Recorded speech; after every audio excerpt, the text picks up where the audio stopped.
Wiecie, kamrat padł do kamrata. Poradzisz go dać po niemiecku, a on mu go do, yes, mu go do, no ale to jest angielski. Co? Ja poradza też po angielsku. Ja bym chciała powiedzieć, że ja w zasadzie po angielsku, a właściwie po amerykańsku też poradza. One mają takie jedno słowo, którym idzie richtig wszystko zastąpić. To jest no way.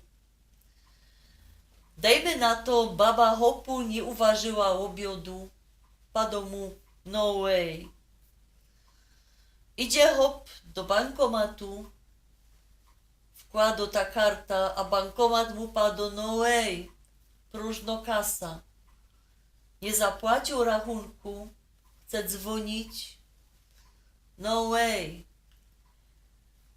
Baba mu, wiecie co, swoja przypadłość, hop, by coś i głodni chciał, a ona mu też padło no way.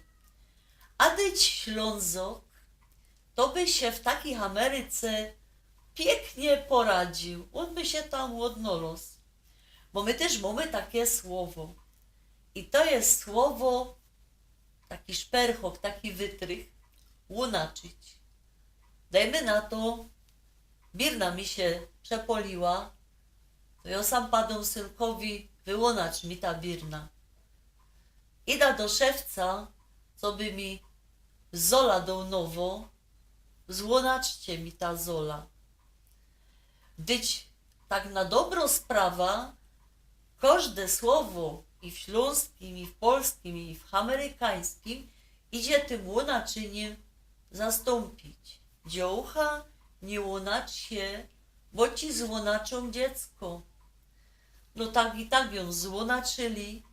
No i teroski budzi tego swojego chopa, dajmy na to o 4 nad ranem, a szychta o 6 i mu padł wstawaj do synka, bo się zaś pieluchy złonaczył. Wyłonacz mu tam jako nowo. Także ja wam powiem, ta Ślązoki ostawajcie przy swojej mowie, ale jakbyście kaj byli za granicą, to pamiętajcie, z Amerykanami no way, a po naszemu nie łonaczcie mi sam, albo złonaczcie mi to i docie se rada.